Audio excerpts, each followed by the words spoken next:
थी। रीजन आपको बता दिया था इरफान ने कि मैंने अच्छा, before starting the first chapter थोड़ा सा ग्लांस हम करते हैं जो हमने लास्ट क्लास ली थी, जिसमें हमने पेपर को डिस्कस किया था और चैप्टर्स को हमने डिस्कस किया था। कोई बच्चा उसके बाद कोई न्यू ज्वाइनी है जिसने मेरे साथ फर्स्ट क्लास ना ली हो? ओके 3। और आप लोग व्हाट्सएप ग्रुप में हैं? ओके। अगर आप क्लास नहीं मिली होगी, लेसन नहीं मिला होगा, तो मैं आप लोगों के साथ वो शेयर कर दूंगी ग्रुप के अंदर।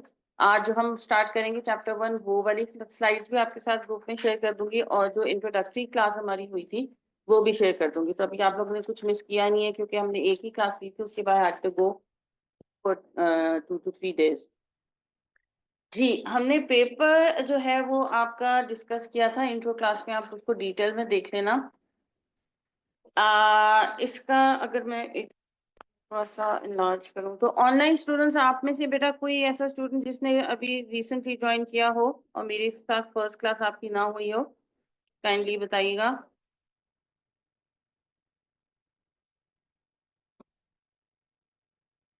ओके, आप पुराने वाले ही हो। जो फर्स्ट क्लास वाले हैं उनको थोड़ा सा ये याद आ रहा होगा कि हम लोगों ने इस तरह का एक एग्जाम सॉरी पेपर आप लोगों का चेक देखवाया था मैंने, जिसमें लेटर आप लोगों का था। अगर मैं फर्स्ट क्वेश्चन से स्टार्ट करूं, पहला क्वेश्चन आप लोगों का आएगा जिसमें रीडिंग कॉम्प्रिहेंशन पैसेज होगा। उसमें आपके 10 एमसीक्यूज होंगे जिनका आपने जवाब देना है। 20 मार्क्स के वो एमसीक्यूज हैं। ये सारी डिटेल जो है वो फर्स्ट लेक्चर जब आप देखोगे इंट्रो का, उसमें भी मेंशन है। अभी मैं सिर्फ रिकैप कर रही हूँ। क्वेश्चन 2 हिस्सों में डिवाइडेड होगा, part A and part B. Part A के अंदर आपके 10 एमसीक्यूज होंगे रीडिंग कॉम्प्रिहेंशन पैसेज पढ़ने के बाद। 10 एमसीक्यूज का आप लोगों ने जवाब देना है, 20 मार्क्स का वो होगा। उसी पैसेज का पार्ट बी है कि आपने वो पैसेज ऑलरेडी जो पढ़ा होगा एमसीक्यूज के लिए, आपने उसकी प्रेसी राइटिंग करनी है, यानी कि एक शॉर्ट आपने उस पैसेज के बारे में लिखना होगा। या तो वो ये ऑप्शन दे देते हैं, क्वेश्चन दे देते हैं, या वो ये नहीं देते, वो ये कहते हैं कि जो पैसेज आपको दिया हुआ है उसमें से 8 मेन पॉइंट्स को आप लोग आइडेंटिफाई करो। और हमने आपको ये इस तरह का बॉक्स दिया हुआ है, स्पेस दी हुई है, 8 मेन पॉइंट्स को मेंशन कर। पार्ट ए में दोबारा बताती हूँ, रीडिंग कॉम्प्रिहेंशन पैसेज है, उसके 10 एमसीक्यूज होंगे, उसका जवाब देना है। उसी पैसेज का पार्ट बी, या तो वो प्रेसी राइटिंग देते हैं कि इसी पैसेज को शॉर्ट करके लिख दो, या वो आपको कहेंगे कि 8 पॉइंट्स को इस पैसेज समझो, 8 पॉइंट्स जो मेन मेन है उनको निकालो और अपनी अंग्रेजी में लिखो। प्रेसी राइटिंग भी आपने अपनी अंग्रेजी में लिखनी, वहां से पॉइंट्स उठाकर कॉपी पेस्ट नहीं कर सकते हो। क्लियर है क्वेश्चन नंबर 1?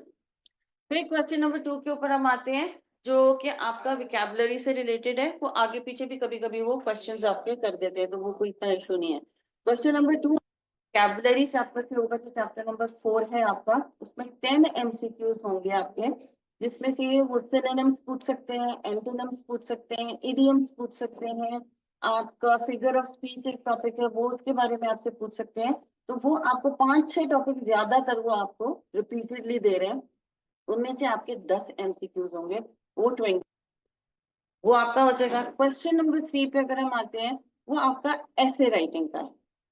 उसमें आपको 2 ऑप्शन दिए जाएंगे, या तो आप कॉज एंड इफेक्ट का एक टॉपिक होगा, उसके ऊपर आपने 150 वर्ड्स का ऐसे लिखना है, या आर्गुमेंटेटिव राइटिंग का एक ऐसे का टॉपिक होगा, उसमें आपने 150 वर्ड्स लिखने।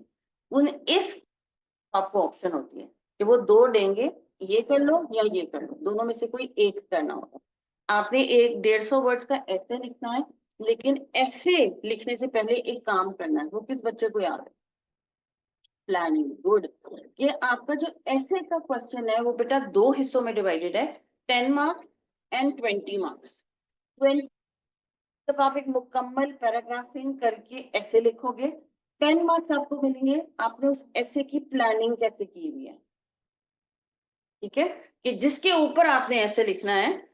फॉर एग्जाम्पल, जैसे इन्होंने कैप पहनी हुई है, कैप के ऊपर आपने लिखना है। ठीक है, आप कैप पे क्या लिखोगे कि बस दिस इज अ कैप, क्या कलर है, कब बनी थी, पुरानी, ये वो जो सारे पॉइंट्स आपके होंगे, वो आपको 10 मार्क्स के वो उसमें से देंगे। और फिर उसके पॉइंट्स को माइंड में रखते हुए आप एक मुकम्मल ऐसे लिखोगे, उसके आपको 20 मार्क्स।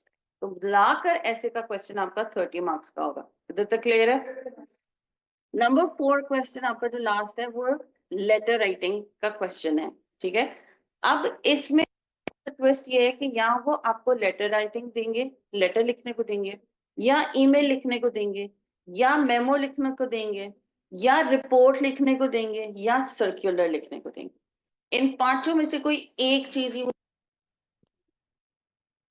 टॉपिक दे दिया इसके ऊपर लेटर लिख लो, जैसे अभी आप लोगों ने लिखा था, टॉपिक दे दिया इसके ऊपर ईमेल लिख दीजिए, टॉपिक लिख दिया सर्कुलर लिख दो, टॉपिक लिख दिया मेमो लिख दो, या टॉपिक दे दिया रिपोर्ट राइटिंग कर दो। अच्छा, अब या तो वो एक आपको बना बनाया टॉपिक दे देंगे, जैसे मैंने आप लोगों के साथ शायद शेयर किया था कि आप अपने बॉस को लिखना है और आपने उनसे रिक्वेस्ट करनी कि मेरी सैलरी को इंक्रीज कर दें, एक सिंपल सा टॉपिक उन्होंने। या वो ये करते हैं कि एक बना बनाया लेटर, या बनी बनाई ईमेल, या बना बनाया मेमो, या बना बनाया सर्कुलर, या बना बनाया रिपोर्ट आपको वहां दे देते हैं और कहते हैं कि इसमें हमने जानकर वीकनेसेस डाली हुई हैं। आपने इस टास्क में दो चीजें करनी है इस क्वेश्चन में। पहला, वीकनेसेस को आइडेंटिफाई करो। ये वाला ऑप्शन बाय चांस आपके सामने इस वक्त खुला हुआ है कि एक बना बनाया लेटर उन्होंने दे दिया और इन्होंने ये वाला बॉक्स दिया, ये क्लिकेबल होता है आपका, कि यहाँ इस बॉक्स के 5 वीकनेसेस को लिखना है, 1 2 3 4 5। ये कमजोरियां, ये गलतियां मुझे इस लेटर के अंदर आइडेंटिफाई मैंने की हैं। फॉर एग्जांपल, इसके अंदर सब्जेक्ट लाइन होनी चाहिए थी, सब्जेक्ट लाइन नहीं है। इसके अंदर पैराग्राफ के अंदर उन्होंने मेंशन ही नहीं किया हुआ इंट्रोडक्टरी पैराग्राफ के अंदर कि वो क्यों लेटर लिख रहा है, जो कि एक कमजोरी है, क्योंकि हमने इंट्रोडक्टरी पैराग्राफ के अंदर ही मेंशन करना होता है रीजन फॉर राइटिंग, कि मैं ये लेटर क्यों लिख रहा हूँ। तो वो इस तरह की जो वीकनेसेस हैं, जो गलतियां हैं, वो हमने आइडेंटिफाई करनी है। और इन्होंने एक और बॉक्स नीचे दिया हुआ है कि वीकनेसेस को आइडेंटिफाई करने के बाद अब स्टूडेंट ने क्या करना है, उसी टॉपिक के ऊपर सही वाला खत एग्जामिनर को लिख के देना है, यानी कि रीराइट करना है, या उसको रीड्राफ्ट का वर्ड उन्होंने यहाँ लिखा होता है। टॉपिक पूरा एक लेटर या ईमेल या रिपोर्ट राइटिंग, कुछ भी एक टास्क आपको पूरा बना बनाया यहाँ दे दिया है, उसमें से गलतियां फाइंड आउट करनी है, वीकनेसेस फाइंड आउट करनी है। 5, वो उन्होंने ज्यादा भी दी हो सकती हैं, हमने 5 लिखनी है। उसके बाद लिखने के बाद हमने इस बॉक्स को क्लिक करना है और इसके ऊपर हमने 150 वर्ड का मुकम्मल लेटर लिखना है, कीपिंग इन माइंड यही सारी होनी चाहिए। इसको हम चेंज नहीं कर सकते। यहाँ अगर मार्था लिखा हुआ है तो हमने भी डियर मार्था ही लिखना है, इसको हम डियर सुहेल नहीं कर सकते। ये अगर इनविटेशन लेटर है, जो कि है, हमने भी इनविटेशन लेटर ही लिखना है। अगर कोई रिक्वेस्ट लेटर इन्होंने सैंपल का दिया हुआ है तो हमने भी रिक्वेस्ट लेटर लिखना है। हम लेटर की नौयत को, लेटर की टाइप को, लेटर के टॉपिक को चेंज नहीं कर सकते। सिर्फ हमने उस क्या और वीकनेसेस हमने आइडेंटिफाई किए हैं, वो हटाकर बेहतर तौर पर इस टॉपिक के ऊपर हमने नीचे वाले बॉक्स के अंदर लेटर लिखना होगा दोबारा। क्लियर है नए बच्चों को भी? Okay good. तो दीज आर द 4 बेसिक आपके क्वेश्चंस। आपका 60-40 का रेशो है। आपका 60% जो है वो रिटन पेपर होता है, ये इसमें जिसमें आप करनी है, और 40% आपका जो है वो ऑब्जेक्टिव होता है, जिसमें आपने एमसीक्यूज को जवाब देना होता है। ठीक है, 60-40 का रेशो है। तो ये बाकी सब्जेक्ट से हमारा थोड़ा सा डिफरेंट इसलिए क्योंकि इसमें हमने इंटरमीडिएट और मैट्रिक की तरह थोड़ा सा सब्जेक्टिव और थोड़ा सा ऑब्जेक्टिव है। यहाँ हमने टाइपिंग करनी है, हैंड रिटन नहीं होगा। I hope you guys know that कि आपका कंप्यूटर है ये। तो हमने इंग्लिश लैंग्वेज पे इस सब्जेक्ट के लिए काम करना है, इस पेपर के लिए हमने इंग्लिश लैंग्वेज पे काम करना है, इस पेपर के लिए हमने टाइपिंग के ऊपर काम करना है। कि जिन बच्चों को खुद से अपने आप को असेस करो कि मेरी टाइपिंग स्पीड अगर अच्छी नहीं है तो मुझे टाइपिंग स्पीड बेहतर करनी है जब तक मेरा पेपर आता है होगा। और दूसरा, अगर मेरी इंग्लिश लैंग्वेज कमजोर है तो मैंने उस ऊपर काम करना है। इसी वजह से मैंने आप लोगों से ये हैंड रिटन अभी करवाया था। इस सिस्टम में अगर मैं टाइप करवाती ना तो फिर मुझे चेक करना डिफिकल्ट हो जाता। तो आप लोगों की इंग्लिश लैंग्वेज चेक करने के पॉइंट ऑफ व्यू से मैंने ये ईमेल्स आप लोगों से पाए थे, ताकि फिर मैं घर जाके चेक करके आप लोगों को दूं और आप लोग अपना चेक करो कि ओके कहाँ कहाँ हमसे गलती हुई है, ग्रामर की, टेंसेस की, या फॉर्मेट की। तो जिन बच्चों ने जो बच्चे नए हैं उन्होंने नहीं लिखा तो मैं आपके साथ टॉपिक शेयर कर देती हूँ, या किसी फेलो स्टूडेंट से आप टॉपिक ले लेना और उसके ऊपर आप लोग मुझे कोशिश करो कि कल मुझे जो है ना वो लिख के हैंड रिटन ही पेपर के ऊपर वो मुझे दे देना। ठीक है, कल नहीं तो चलो मैक्सिमम परसों कर लेना, इससे ज्यादा लेट नहीं कीजिएगा। जी ऑनलाइन स्टूडेंट अभी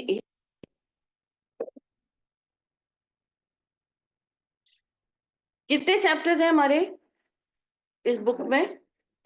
6। गुड।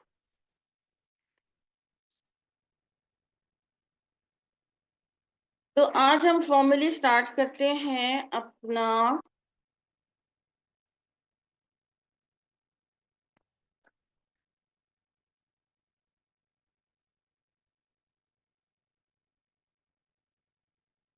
अच्छा, फर्स्ट क्लास में मैंने स्टूडेंट्स को बेटा ये बताया था कि सर्टेन चीजें जिन जिन अपनी खोल ली हैं उनको मिल गई नहीं है, ओपन करी बाय चांस चेकआउट करने के लिए। तो कुछ टॉपिक्स आपकी बुक में नहीं होंगे, जिसमें से 2 मेजर टॉपिक्स तो हैं। इनफैक्ट 3 मेजर टॉपिक्स आपके हैं। मेमो रिपोर्ट उसके अंदर मेंशन नहीं है, कैसे लिखते हैं क्या करते हैं वो आपके पेपर में आनी है। कॉज एंड इफेक्ट का ऐसे क्या होता है कैसे लिखते हैं वो मेंशन नहीं है, मगर पेपर में आना है। और तीसरा का प्रेसी राइटिंग जो कि पेपर में आनी है लेकिन वो बुक में नहीं है। तो कुछ चीजें ऐसी हैं कि जो बुक में नहीं है लेकिन आपके करिकुलम और कोर्स का हिस्सा है, पेपर में आनी है। तो वो उन्होंने टीचर्स के ऊपर छोड़ दिया कि वो बच्चों को खुद ही वो उसको लेके चलेंगे, समझा देंगे। एक चीज ये की, और if I am not wrong WhatsApp group पे मैंने आप लोगों के साथ वीडियो शेयर की थी जिसमें से आप डाउनलोड कर सकते हो पेपर। किस किस बच्चे ने वो ओपन की या डाउनलोड करके कोशिश की है उसको ओपन करने की? पेपर हुआ आपका पेपर ओपन? डाउनलोड होगी और लैपटॉप पे सिस्टम पे किया है? अच्छा, तो आपका असेसमेंट के नाम से फोल्डर बना हुआ आ रहा है, येलो कलर का है? फिर क्यों नहीं ओपन हो रहा? कुछ सिस्टम में ऐसा होता है कि वो जब येलो कलर का आइकॉन नहीं होता, मैं आप लोगों को दिखाती हूँ, 1 मिनट ठहरिएगा, तो वो ओपन नहीं भी होता कभी कभी। सिर्फ 1 सेकंड ठहरिएगा।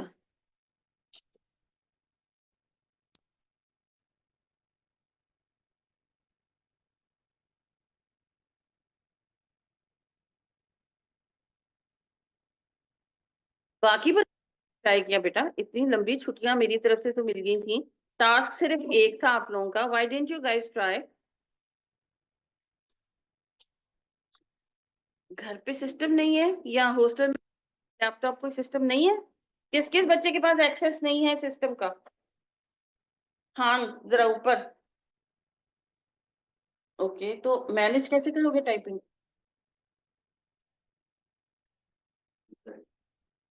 क्या सोच के अपने घर से इधर आए हो Lahore without a system, knowing that your paper is going to be a computer based paper, typing की प्रैक्टिस करनी पड़ेगी। घर पे है सिस्टम, लैपटॉप है?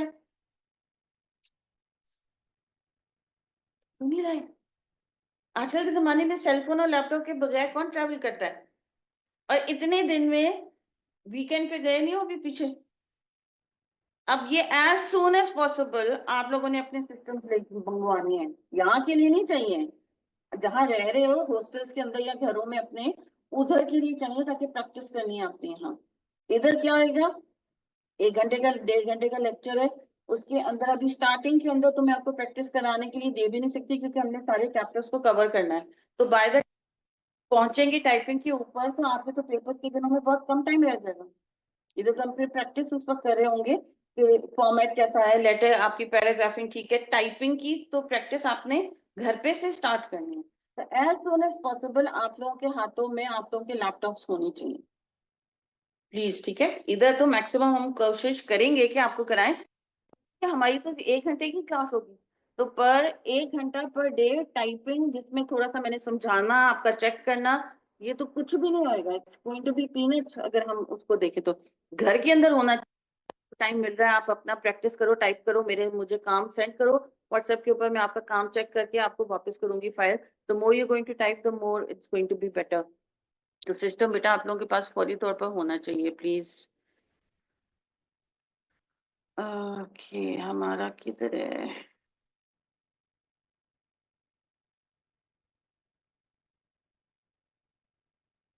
Online students, what about you guys? अभी तो फिलहाल एक ही बच्चे हैं।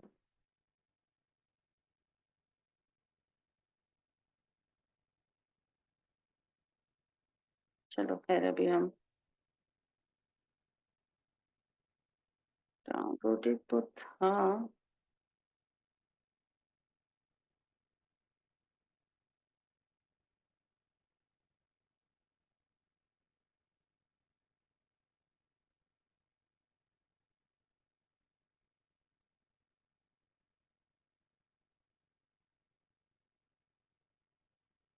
हाँ जी, ये फाइल नजर आ रही है, स्पेशली वो बच्चे जिन्होंने डाउनलोड किया है। ये इस तरह का आइकॉन और असेसमेंट मास्टर और EXE लिखा आ रहा था आपकी फाइल में, जिन्होंने डाउनलोड किया है आ रहा था। और इसको जब क्लिक कर रहे थे तो क्या हो रहा था?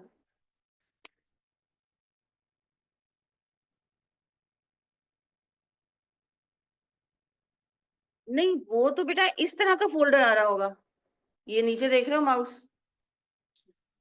सॉरी असेसमेंट वाले में।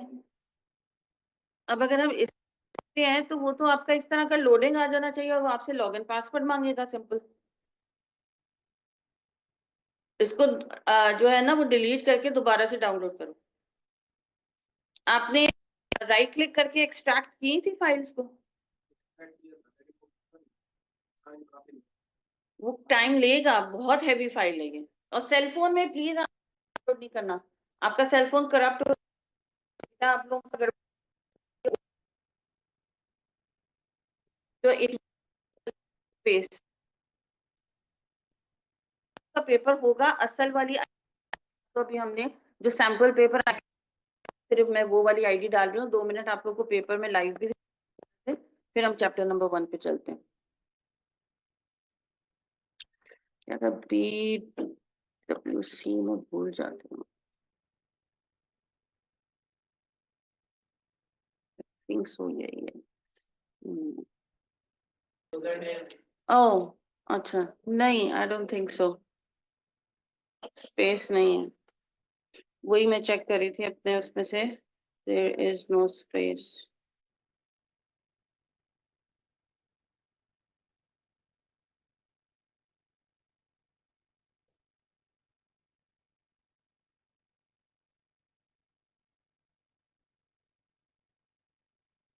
एनी हाउ,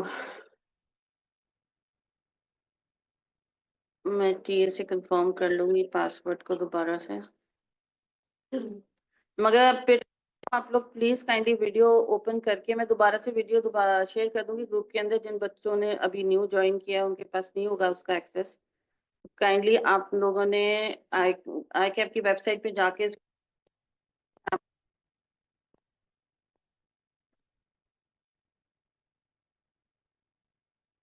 100 मार्क्स का आपका 2 घंटे का आपका ये पेपर होगा, स्टॉप वॉच होगी। और जैसे आपका 2 घंटे खत्म होंगे तो एकदम स्क्रीन ब्लैंक हो जाएगी, अपने जितना भी 2 घंटे में काम किया हुआ होगा वही सबमिट होगा आपको। जो क्वेश्चंस खुदा ना खास्ता रह जाएंगे तो वो फिर ऑब्वियसली सबमिट नहीं। जी, चैप्टर नंबर 1 हमारा है writing process, we are going to start with that. जैसा कि मैंने आप लोगों को कहा कि कुछ आपके बुक में नहीं है, तो साथ साथ मैं आप लोगों को वो भी टॉपिक्स कराती रहूंगी। अगेन आप लोग ये कहोगे कि मिस वो सारे क्वेश्चंस या जो बातें आप बता रही हैं वो पेपर में उन्होंने हमसे नहीं पूछने हैं। जैसा कि एक टॉपिक अगर मैं बताऊं, 7 C's होते हैं कम्युनिकेशन के, जिसमें आपको करेक्ट होना चाहिए, आपका काम कंप्लीट होना चाहिए, आपका काम कर्टियस होना चाहिए। वो 7 C's इसलिए हैं क्योंकि वो शब्द हैं वो सी से स्टार्ट होते हैं। अब आप कहोगे कि मिस वो तो क्वेश्चन उन्होंने पूछना ही नहीं है हमारे पेपर के अंदर के 7 C's के बारे में बताएं।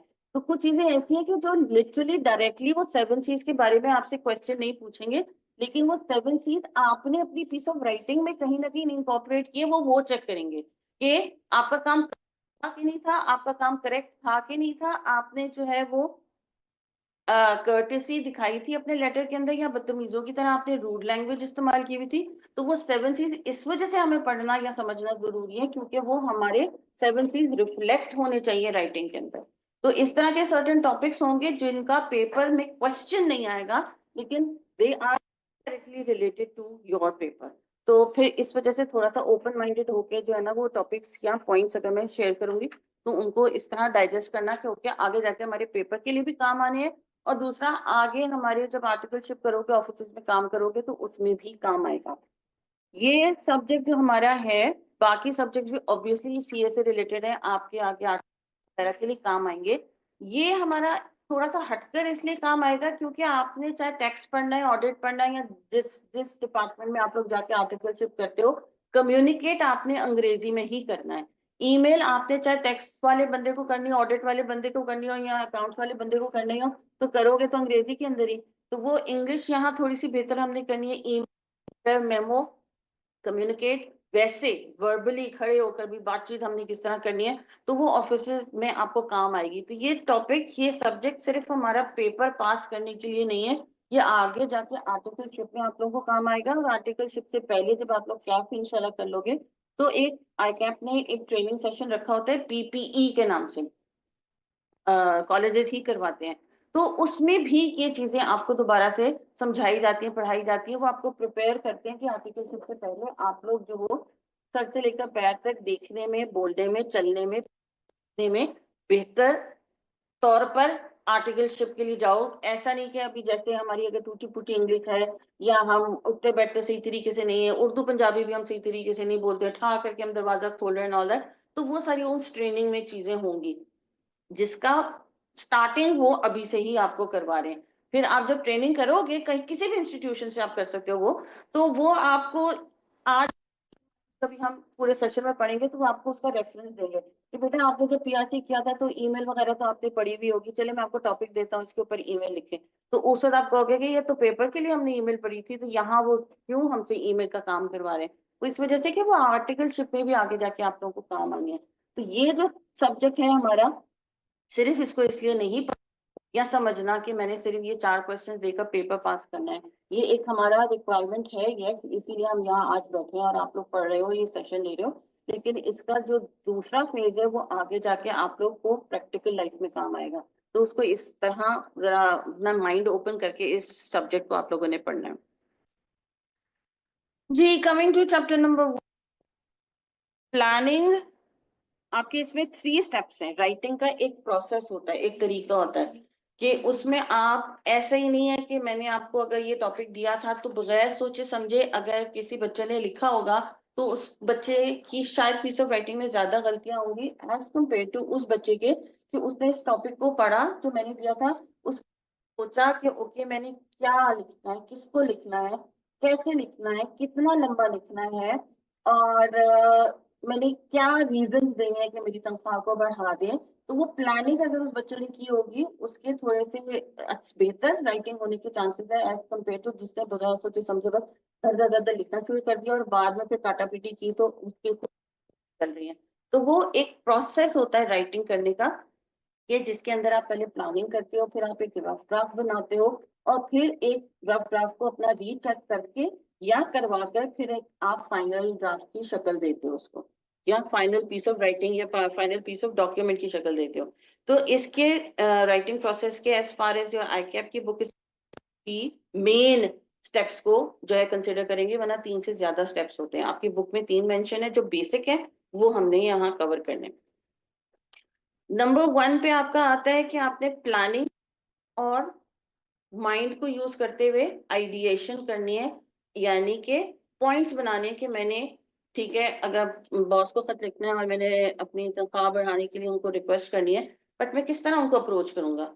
बहुत अच्छे बॉस हैं या बड़े अजीब से बॉस हैं, उनको डायरेक्टली बोल दिया तो नाराज हो जाएंगे, उनको थोड़ा सा मक्खन लगा के बटरिंग करके फिर उनसे बात करनी है, या वो ऐसे है कि वो कहते हैं कि भाई मुझे जो बात करनी है सीधी कर लो। मैंने किस तरह अपना मसला लेकर जो है ना वो बॉस के सामने जाना है, तो ये आप सारा कुछ सोचोगे पहले। मकसद तो आपको पता है कि ओके मैंने लेटर लिखना है और मैंने अपनी तनख्वाह बढ़ाने के लिए लेटर लिखना था, लेकिन किस तरीके से उस सब्जेक्ट को या टॉपिक को प्रेजेंट करना है आपने सामने वाले को, वो आपने आइडिएशन के अंदर सोचना होता है। अच्छा जी, फेज में हम बात करेंगे PRCM की। ये बहुत इंपॉर्टेंट होता है कि आपका पर्पस क्या है लेटर या कोई भी पीस ऑफ राइटिंग करने का। यहाँ आप राइटिंग प्रोसेस है ना, इधर लेटर राइटिंग प्रोसेस नहीं है, इधर ईमेल लिख लो, मेमो लिख लो, कोई भी पैराग्राफ भी लिख लो फॉर दैट मैटर, तो राइटिंग प्रोसेस है ये आपका, कि आप किस वजह से राइटिंग करने का क्या है, मेरा पर्पस क्या है लिखने का, मेरा रिसीवर कौन है, रेसिपिएंट कौन है, जिसको मैंने वो पीस ऑफ राइटिंग देनी है। लिखने वाला तो चलो मैं हूँ, लेकिन मेरा रिसीवर कौन है, किसके लिए लिख रहा हूँ मैं। तो मेरा रीजन क्या है, यानी कि पर्पस क्या है, फिर मेरा रिसीवर कौन होने वाला है, एक बंदा है, दो बंदे हैं, फीमेल है, मेल है, कोई बड़े बुजुर्ग हैं, कोई छोटा बच्चा है, कौन, या बहुत ज्यादा लोग हैं मेरे रेसिपिएंट्स भी आपके हो सकते हैं, एक से ज्यादा। कंटेंट क्या होगा मेरा, मैं जो मटेरियल डालूंगा, जो मेरे वर्ड्स होंगे, जो मेरे सेंटेंसेस होंगे, वो मेरे कंटेंट किस टाइप का होने वाला है, उसको मैंने माइंड के अंदर रखना है। कि मैं रिक्वेस्ट कर रहा हूँ तो मेरी लैंग्वेज थोड़ी सी कैसी होगी, मैं किसी के ऊपर जो हूँ वो काम के ऊपर पॉजिटिव कर रहा हूँ, क्रिटिसिज्म काइंड ऑफ राइटिंग कर रहा हूँ, तो मेरे वर्ड चॉइस क्या होंगे, तो वो कंटेंट मेरा कैसे होने वाला है। फिर मेरी पीस ऑफ राइटिंग को मैं किस चैनल के थ्रू या किस मीडियम के थ्रू अपने रिसीवर को प्रेजेंट करूंगा। मैंने राइटिंग तो की है, अब मैंने ईमेल करनी है, या मैंने हैंड रिटन करना है, या हैंड रिटन करने के बाद मैं खुद दूंगा जाके, या मैंने किसी से, या खुद प्रिंट से प्रिंट करवा कर उनको सेंड करनी है। मीडियम क्या होने वाला है मेरा उस पीस ऑफ राइटिंग का। तो ये इनका जो है ना एक्रोनिम बनता है PRCM, पर्पस, रिसीवर या रिसिपिएंट कह सकते हो, कंटेंट, और मेरा मीडियम क्या होने वाला है। फिर सेकंड आपका फर्स्ट स्टेप का सेकंड पार्ट ये आता है कि अब आप सोचोगे उसके ऊपर कि मैंने जो है ना आइडियाज निकालने हैं।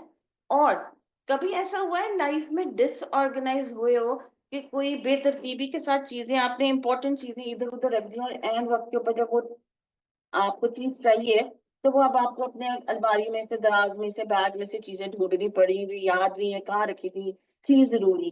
कभी ना कभी लाइफ में ही हमारे साथ ऐसा चीज होती है कि चीजें एक मिल गई या दूसरा मिल रहा है, बच्चों को नहीं, लड़कों को मिल रहा होता, अम्मियों को आवाज दे रही होती कि मेरा दूसरा सॉक्स मुझे नहीं मिल रहा।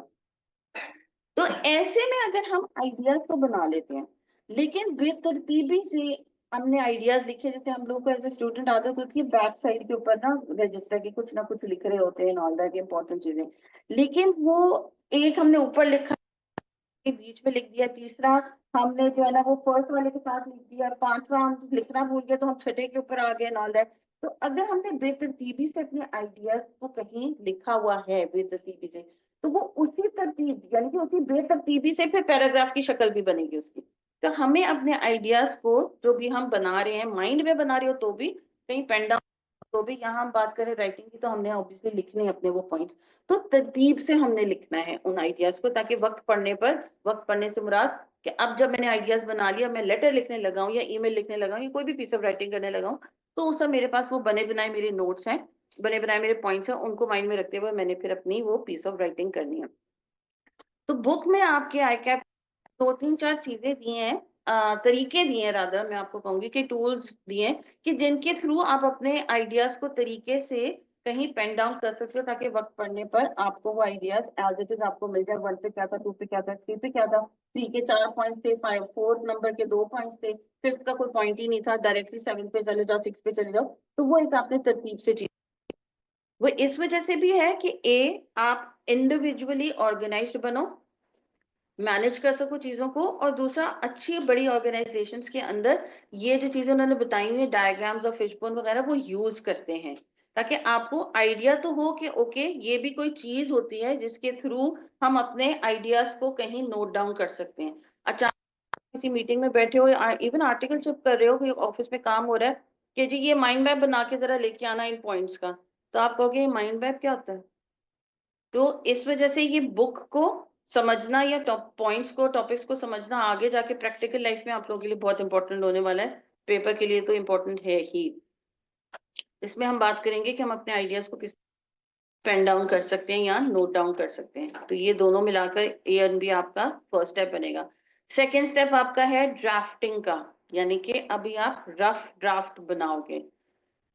अपने जो पॉइंट्स आपने बना लिए हैं 10 15 20 25 जितने भी, अब उनको एक प्रॉपर पैराग्राफ की, प्रॉपर डॉक्यूमेंट की शक्ल, स्ट्रक्चर बनाओगे उसका, और उसको सही तरीके से ऑर्गेनाइज करोगे कि मेरे वन फर्स्ट पैराग्राफ में ये आना चाहिए, सेकंड पैराग्राफ में ये आना चाहिए, थर्ड पैराग्राफ में ये आना चाहिए, और फर्स्ट पैराग्राफ में भी स्टार्ट में क्या आना चाहिए, सेकंड पैराग्राफ के मिडिल में क्या आना चाहिए, वो उस तरतीब से आप सही तरीके से ऑर्गेनाइज करोगे। ऑर्गेनाइजेशनल प्लान ये है, मतलब कि आप एक प्लान बनाओगे कि मैंने इस तरतीब से अपनी चीजों और फिर उसी तरतीब से फिर आप चीजों को वहां लिखोगे। अभी रफ ड्राफ्ट बन रहा है, इसके अंदर गलतियां हो सकती हैं हमसे। थर्ड और लास्ट आपका जो राइटिंग प्रोसेस का स्टेप है वो रिव्यू करने का है, कि जो भी हमने अपने काम को लिख दिया है, हमने सोचा था, मैंने फॉर एग्जांपल 250 वर्ड्स का ईमेल था, I am done with that. मैंने जिस बंदे को लिखना था मैंने उसको भी लिख दिया, जो पॉइंट्स मैंने डाले हुए थे वो सारा पॉइंट्स में मैंने डाल दिए। अब मैंने रिव्यू करना है, यानी कि रीचेक करना है। अगर आप इसकी आसान एक चीज देखो, अपने ही काम को हम खुद भी रीचेक कर सकते हैं या हम किसी से रीचेक करवा भी सकते हैं। जैसे कि अभी आप लोगों ने अपनी ईमेल मुझे लिख के दी है, बच्चों ने अभी इरफान को देने से पहले खुद भी चेक कर लिया हो कि भाई हमने जो भी टॉपिक था उसके ऊपर लिखा है कि नहीं लिखा। अब फिर मैं चेक करके आपको उसका फीडबैक दूंगी। तो बंदा खुद भी अपने काम को चेक कर सकता है और किसी से करवा भी सकता है कि जी मैंने ये चीज लिख ली है, जरा इसको चेक करके आप दे दो। तो आइदर वे खुद कर रहे हो या किसी से करवा रहे हो, तो ये रिव्यू या रीचेक का प्रोसेस, ये आपका लास्ट वाला प्रोसेस होता है जिसमें आप फाइनल ड्राफ्ट को बना सकते हो कि यू आर सेटिस्फाइड कि ए टू जी जो चीजें मुझे डालनी थी, जो कि यहाँ मैंने प्लानिंग में सोची थी, मैंने आइडियाज जिसके बनाए थे, मैंने रफ ड्राफ्ट के अंदर वो मेंशन भी किया, काटा पीटी करने के बाद, एडिटिंग प्रूफ रीड करने के बाद अब ये फाइनल ड्राफ्ट मेरा तैयार हो सकता है और इसको अब हम टाइप कर लेंगे या वो अलग बात होती है। रिव्यू के अंदर हम एडिट करते हैं, कट एंड पेस्ट वगैरह कोई चीज, प्रूफ रीड करते हैं और फिर हम इसका फाइनल ड्राफ्ट बनाते हैं। ये तो अभी बहुत ब्रीफली मैंने आपको ये चीज समझाई है पहली ही स्लाइड के अंदर। अब हम इसको डीपली थोड़ा सा समझने की कोशिश करते हैं। बट बिफोर मूविंग ऑन, ये 3 स्टेप्स थोड़े थोड़े पहले में बगैर सोचे समझे कभी भी लिखते नहीं है, गलतियां ज्यादा होने की गुंजाइश है। इधर भी हमसे गलतियां होंगी तो हम रीचेक करेंगे अपने काम को, लेकिन अगर अब्रप्टली बैठ जाओगे करने के लिए तो ज्यादा गलतियां हो सकती हैं। तो जब दुनिया में ये प्रोसेस इजाद हुआ हुआ है, इसका मकसद है कि बड़े बड़े राइटर्स भी इसको फॉलो करते हैं, तो इसका कोई मकसद है दुनिया में इजाद होने का इस प्रोसेस का, तो we should be benefited by this. पहला प्लानिंग करोगे, आइडियाज अपना नोट डाउन करोगे तरतीब से, सही तरतीब से, ऊपर नीचे नहीं हो। उसके हिसाब से फिर आपने एक रफ ड्राफ्ट बनाना है, 2 पेज लिखने हैं, 10 पेज लिखने हैं, 25 पेज लिखने हैं, इरिस्पेक्टिव ऑफ दैट। उनके बाद आपके रफ ड्राफ्ट को, जो भी आपका डॉक्यूमेंट है, उसको आप रीचेक करोगे और रिव्यू करोगे बिफोर, चाहे आपने अपनी फाइल में रखना है, अपने लिए ही बना रहे हो, फिर भी एक फाइनल ड्राफ्ट बनाओगे। ऐसा कोई गंदा मुंदा जिसपे कटिंग एंड पेस्टिंग हुई हुई है वो भी आप अपने फाइल में नहीं रखोगे। आप अपने ही काम को अपने लिए ही बना रहे हो अगर, तो वो भी आप जो हो उसको रिव्यू करके एक फाइनल ड्राफ्ट बना के अपनी फाइल में रखोगे, इवन तो अगर आपने अपने ही आप को प्रेजेंट करना है तो भी।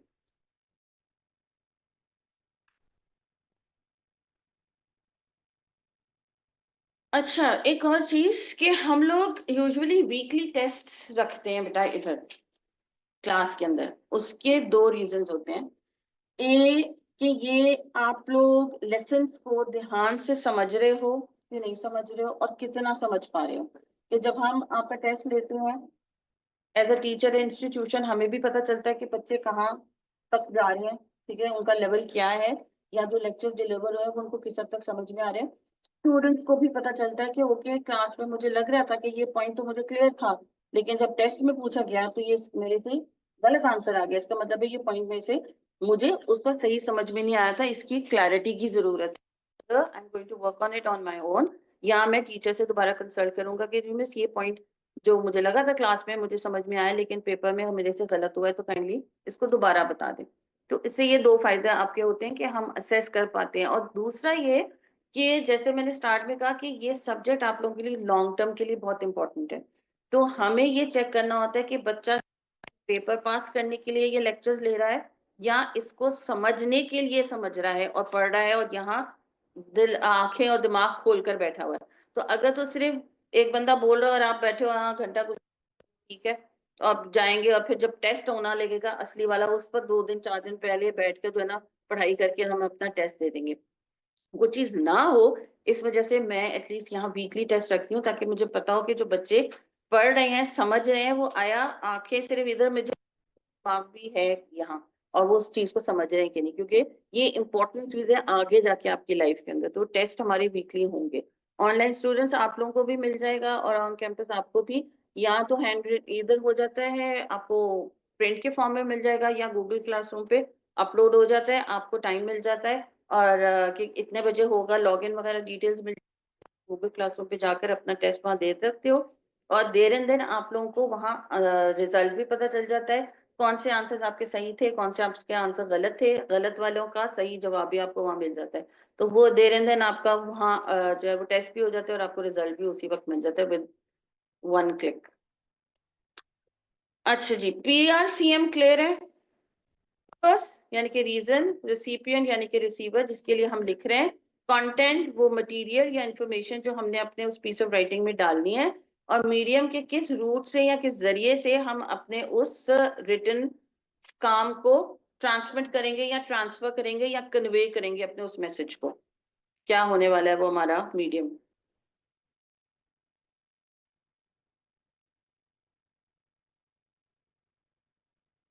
ये इमेज मैंने आप लोगों की बुक से ही उतारा हुआ है, प्लानिंग है, ड्राफ्टिंग है और फिर रिव्यूइंग है।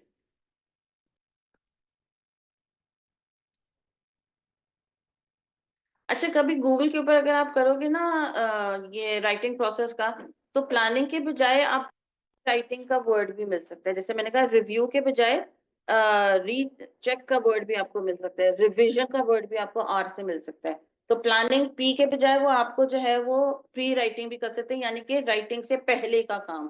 प्री मतलब होता है पहला, तो राइटिंग करने से पहले जारी बात है हम अपनी प्लानिंग कर रहे हैं ना, लिखने के बाद थोड़ी ना कोई बंदा प्लानिंग करता है, काम होने से पहले हम प्लानिंग कर रहे होते हैं, तो वो आपका प्री राइटिंग भी एक वर्ड हो सकता है, गूगल पे देखो तो आपको मिलेगा। इसमें क्या करना होता है प्री राइटिंग के अंदर, कि आप पहले सोचते हो, नोट्स बनाते हो, कभी कभी आपको दूसरे लोगों से बातचीत करने की भी जरूरत पड़ जाती है। अब जैसे अगर कोई ऑडिट रिपोर्ट बनानी है या एनुअल कोई रिपोर्ट इस तरह की बनानी है, जो आपको शक है कि शायद ये इन्फॉर्मेशन मेरे पास पूरी नहीं है, अकाउंट्स डिपार्टमेंट में जाना है, मार्केटिंग डिपार्टमेंट में जाना है, फलाने डिपार्टमेंट में जाना है, उनसे लेकर मैंने ये रिपोर्ट बनानी, क्योंकि रिपोर्ट बनाने को या लेटर लिखने को या ईमेल लिखने को या पीस ऑफ राइटिंग करने की जिम्मेदारी तो मुझे दी गई है, लेकिन मुझे 2 3 4 डिपार्टमेंट या लोगों से इंफॉर्मेशन लेकर वो इसमें पीस ऑफ राइटिंग में इंक्लूड करनी है। तो कभी कभी आपको लोगों से बातचीत करने की जरूरत भी पड़ सकती है प्लानिंग के अंदर ही।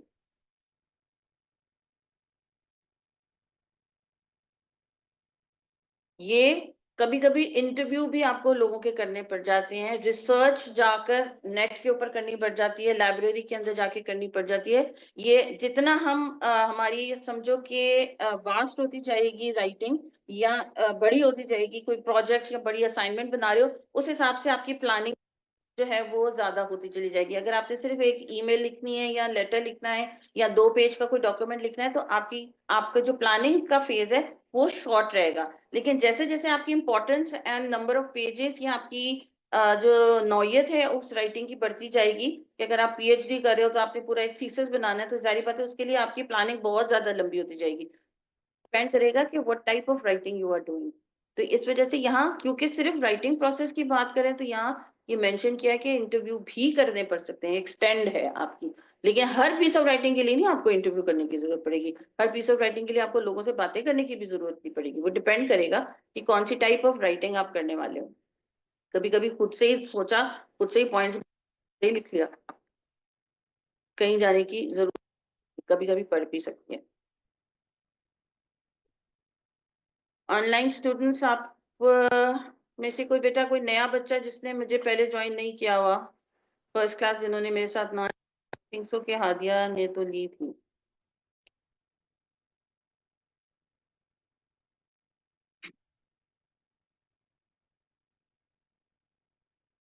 इसको मैं ज्यादा नहीं डीप में पढ़ा रही क्योंकि मैं सारा कुछ बता चुकी हूँ अभी।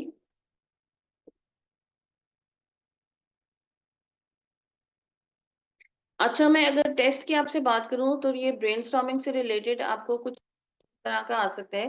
ये brainstorming is a method teams use to, अब नीचे ऑप्शन में दे देंगे for example generate ideas to solve problems, और बी में कुछ और, सी में कुछ और, डी में कुछ और। तो वो अब आपको पता होना चाहिए कि ब्रेनस्टॉर्मिंग ऐसा कि ग्रुप ऑफ पीपल या टीम या स्टाफ मेंबर्स क्यों यूज करते हैं। स्लाइड्स में से ही आएंगे MCQs आप लोगों को, और स्लाइड्स आपकी बुक से ही रिलेटेड टॉपिक से बनी हुई है। तो बेसिकली बुक को कंसल्ट करना जरूरी नहीं होगा टेस्ट के लिए आप लोगों को।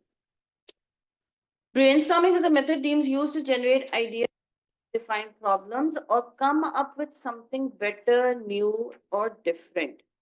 अब जैसे अगर हम ऑफिस वर्क की बात करते हैं कि कोई मसला हो गया, जैसे अब ये खुदा ना खास्ता 2 3 4 एसी है अचानक खराब हो गए, या पता चला कि हम कॉलेज के अंदर इलेक्ट्रिकल इश्यूज जो है वो हमारे बहुत ज्यादा हो रहे हैं, हर दूसरे तीसरे कोई इलेक्ट्रिक की चीज हमारी जल रही है, खराब हो रही है। तो फिर ऐसी सिचुएशन के अंदर जो भी कंसर्न डिपार्टमेंट है या लोग हैं वो बैठेंगे 3 4 और फिर एक दूसरे से बातचीत करेंगे, जी पिछले हफ्ते ये भी खराब हो गया, वो भी खराब हो गया, ये भी खराब हो गया, मसला क्या हो रहा है कॉलेज के अंदर, इसी ब्रांच में हो रहा है, उस ब्रांच में तो हो नहीं रहा। तो जब आपका कोई मसला होता है तो भी आप बैठ के बातचीत करते हो, कोई मसले का हल निकालते हो, ब्रेनस्टॉर्मिंग करते हो। इनसे आपका क्या ख्याल है कि जी आपने इंस्टॉल करवाए थे, आप जो वो इलेक्ट्रिकल काम जरा ज्यादा समझते हो, आप बताओ कि क्या रीजन हो सकती है। तो वो ऐसी सिचुएशन में ये अपना माइंड से निकालेंगे कोई आइडिया, ये अपना कोई माइंड से निकालेंगे। जो मीटिंग को लीड कर रहा होता है वो भी कहेगा कि हाँ मेरे मुझे भी लग रहा है कि ये जो बात कह रहे हैं ये भी हो सकती है एंड ऑल दैट।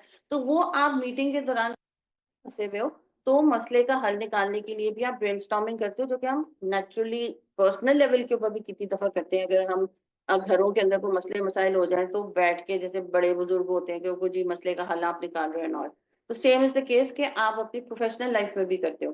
कभी कभी मसलों के हल नहीं है, कोई मसला ही नहीं है। हम फॉर एग्जाम्पल एक ऐसी कंपनी अभी जैसे है, एजुकेशनल इंस्टीट्यूशन है, हम सोचे हम तीसरा कैंपस भी बनाते हैं। तो अब हम समथिंग न्यू पे जा रहे हैं या समथिंग डिफरेंट पे जा रहे हैं, न्यू पे जा रहे हैं। अच्छा तीसरा कैंपस बनाने का हमने सोचा है, अब कहाँ बनाएं, ये 7 वाली बिल्डिंग ले लें, ये द गार्डन टाउन में ही बनाएं या मॉडल टाउन में बना लें या लाहौर से बाहर कहीं बना लें। इसके ऊपर अब अगर ब्रेनस्टॉर्मिंग करनी है तो आपके क्या आइडियाज हैं। आपको वाले बंदे से पूछेंगे कि हमारे पास कितने अकाउंट में पैसे पड़े हुए कि हम कितना बड़ा मकान घर ले सकते हैं, खरीदेंगे, किराए पे लेंगे, वो सारा ब्रेनस्टॉर्मिंग हो रहा है क्योंकि हम we are doing something new. कभी कभी कोई चीज इनोवेशन करनी होती है, कोई चीज हम ऑलरेडी कर रहे हैं लेकिन उसके अंदर कोई नयापन लाना होता है, कोई चीज डिफरेंट करनी होती है। हम एजुकेशनल इंस्टीट्यूशन है लेकिन हमने कोई मार्केटिंग का भी कर लेना सीएफई के नाम से, तो अब हम नए डिपार्टमेंट के अंदर जा रहे हैं, उसके ऊपर बैठ के ब्रेनस्टॉर्मिंग हो रही है। तो नॉट नेसेसरी कि आप कभी ऑफिस वर्क में होते हो, मीटिंग्स में होते हो, कोई मसले ही होंगे तो उनके हल निकालने के लिए सर जोड़कर बैठ रहे हो। कोई चीज नई है, कोई इनोवेशन है, ऑलरेडी हम एक काम कर रहे हैं उसके अंदर कोई हमने सिर्फ एक कोई नई चीज ऐड करनी है कि ताकि एक स्पार्क हो जाए, लोगों को नयापन हमारा जो है ना वो कन्वे हो जाए, तो आप उसके लिए भी अपना ब्रेनस्टॉर्मिंग करने के लिए मीटिंग्स वगैरह करते हो। क्लियर है यहाँ तक? ओके। हमारी 12:45 तक है आज क्लास, मुझे बताया था उन्होंने।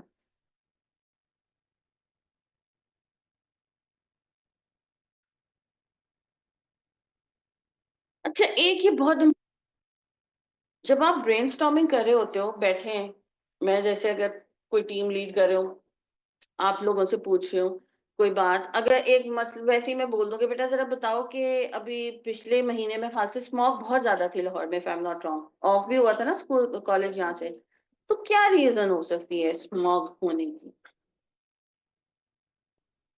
सोल्यूशन कोई कहेगा, कोई अपने आइडियाज होंगे ना, तो बेतुके आइडियाज भी कभी कभी माइंड में आ रहे होते हैं।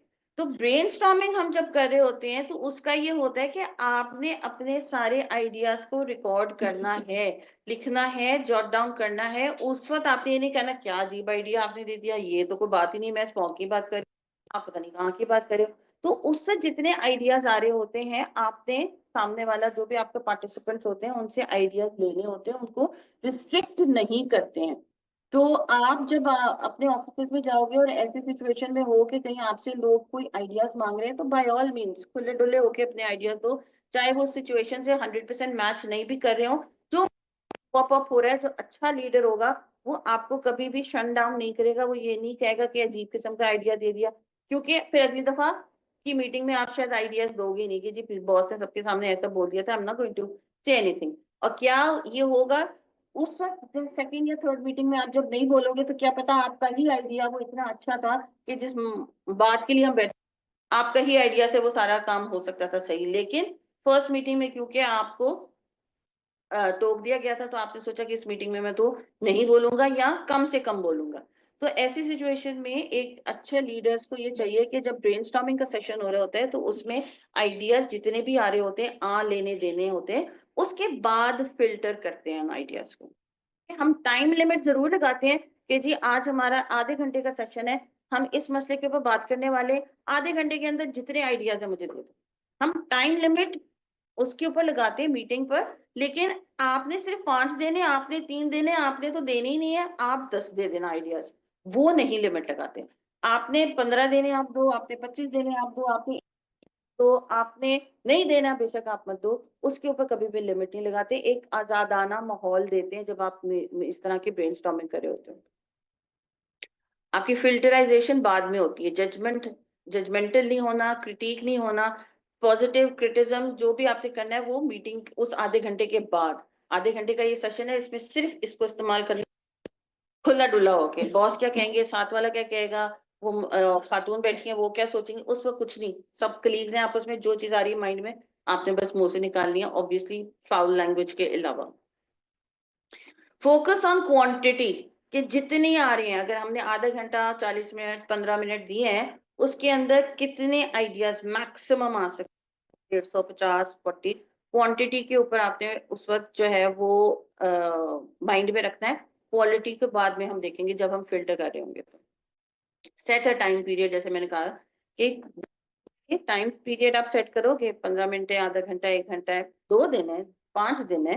दिन भी आपके हो सकते हैं कि आप लोगों के इस टीम के पास इतना टाइम है, come up with new ideas. अब अचानक अगर हम ये सोच रहे हैं कि हमने कोई एक नई जगह पे जो है वो सीएफई का ब्रांच खोलनी है, तो वो आधे घंटे के अंदर तो आइडियाज नहीं ना आ सकते। एक लॉन्ग टर्म प्लानिंग है, उसके लिए अगली टीम को 2 टीम, 3 टीम या 1 टीम बनाइए, उसको आप कहीं प्लानिंग करो, स्ट्रैटेजी बनाओ, देखो हमारे पास पैसे हैं नहीं है, वहां हमारे स्टूडेंट्स आएंगे नहीं आएंगे, ये आधे पौने घंटे का काम नहीं होता। कभी कभी कोई छोटी मीटिंग हो रही होती है जिसके अंदर आपने आधे पौने घंटे के अंदर, घंटे के अंदर भी आपकी ब्रेनस्टॉर्मिंग होकर आप अपना जो है ना वो फिल्टराइजेशन कर सकते हो। तो वो डिपेंड करेगा। तो आप टाइम को सेट करोगे लेकिन आइडियाज के ऊपर लिमिट नहीं लगाओगे जब आपकी ब्रेन। ओके, इम्प्रूव आइडियाज, इसके बाद आप जब आपका टाइम फिनिश हो जाता है कि अच्छे 5 दिन खत्म, आधा घंटा खत्म, 1 घंटा खत्म, उसके बाद फिर अब आप जो अपने आइडियाज को इम्प्रूव करोगे कि ओके, कभी कभी होता है कि इनका आइडिया आधा पौना अच्छा या कुछ अच्छा था, दोनों को मिलाकर बीच में से एक और आइडिया निकालते हैं, वो ज्यादा बेहतर है कि आपका आइडिया था, उनका आइडिया था। तो वो आपने वहां इम्प्रोवाइजेशन करनी है कि किसके आइडिया को हमने पिक करना है, किसको नहीं करना। ऐसे में जिनके आइडियाज पिक हो रहे हैं या जिनके आइडियाज पिक नहीं हो रहे हैं, दोनों को माइंड नहीं करना चाहिए, जेलसी का एलिमेंट नहीं होना चाहिए कि जी इनके आइडियाज ले लिए मेरे नहीं लिए, या ले लिया इनका आधा ले लिया मेरा आधा लेने में क्या मसला था। वो उस वक्त लीडर को पता होता है, जो भी आपका लीड कर रहा होता है टीम को या उस मीटिंग को, कि वो फिलहाल के लिए आपका वो आधा पौना लेना या पूरा लेना फीजिबल नहीं है, इनके ले लिए, इनके ले लिए, उनके पीछे वालों के लिए नहीं लिए। तो माइंड नहीं करना इस चीज को अगली दफा। ये भी नहीं होना चाहिए कि आप अगली दफा बोलो ही ना कि जी मेरा, नाराज होकर कोने में बैठ गया हूँ, आना तो पड़ेगा मीटिंग में क्योंकि बॉस ने बुलाया, लेकिन मैं मुंह नहीं खोलूंगा अपना। ये एटीट्यूड भी नहीं होना चाहिए, क्योंकि वो माइंड करने वाली बात ही है, इस वक्त उस सिचुएशन के हिसाब से बॉस ने या उस टीम लीडर ने आपके पिकअप किए होंगे ideas, not that that person does not like you और इनको ज्यादा पसंद करता है। फेवरेटिज्म, आई एग्री, होता है ऑर्गेनाइजेशंस के अंदर, लेकिन फेवरेटिज्म है सिर्फ ऑर्गेनाइजेशन के अंदर, स्किल्स भी होते हैं ना कि उनका आइडिया इस वक्त बैठ रहा है सिचुएशन के हिसाब से सही, इसलिए उनका आइडिया ले लिया, एक दफा ले लिया, 2 दफा ले लिया, नॉट नेसेसरी कि वो बंदा ही या बंदी ही उनको अच्छा लगती है या लगती है तो इस वजह से उन्हीं की बात सुन रहे हैं।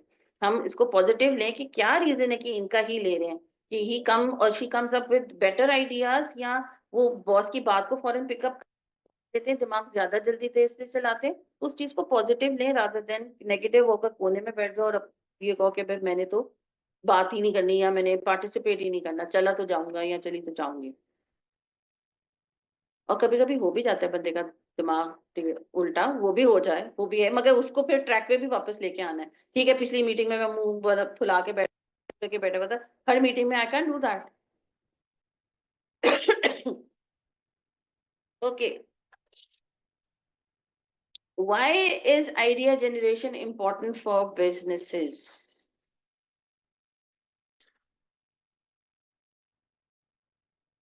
क्या रीजन आप लोगों को समझ में आती है कि क्यों आइडिया को निकालना या ब्रेनस्टॉर्मिंग करना किसी भी काम के लिए, ऑफिस वर्क के लिए, बिजनेस के लिए इंपॉर्टेंस रख सकता है?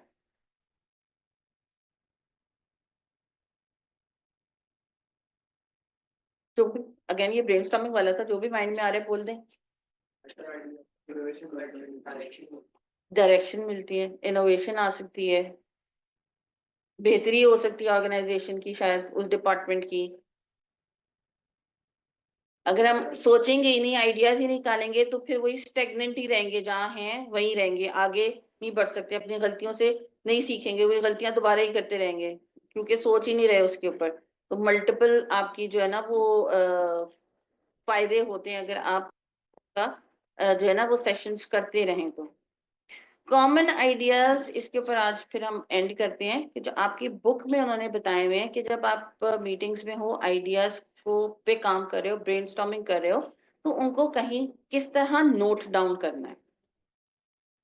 वो टीम लीडर भी कभी कभी खड़े होके नोट डाउन कर रहे होते हैं, कभी कभी पार्टिसिपेंट को बुलाकर खुद यहाँ बैठे होंगे या खड़े होंगे तो उनको कहेंगे कि जी आगे व्हाइट बोर्ड्स होते हैं, यूजुअली आजकल के जमाने में ग्लास बोर्ड्स होते हैं, कुछ जो है ना वो इंटरैक्टिव बोर्ड्स भी होते हैं कि उनके ऊपर आप अपने नोट्स बना रहे हो, लिख रहे हो, जितने भी लोग बैठे हैं पीछे उनको भी नजर आ रहा हो। एक आपकी बुक में मेंशन है माइंड मैप, दूसरा है आपकी बुक में अफिनिटी डायग्राम, और एक है आपका फिश बोन डायग्राम।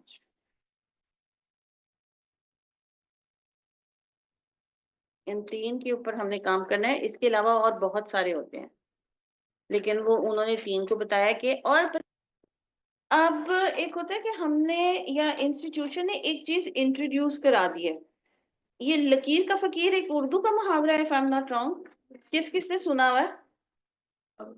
इसका मतलब क्या है? आगे पीछे नहीं सोचना, ठीक है ना, ना इधर देखना उधर देखना, चलना है। ये वाली अप्रोच तो आजकल के जमाने में हो ही नहीं ना सकती, फिर बंदा ग्रो नहीं करता।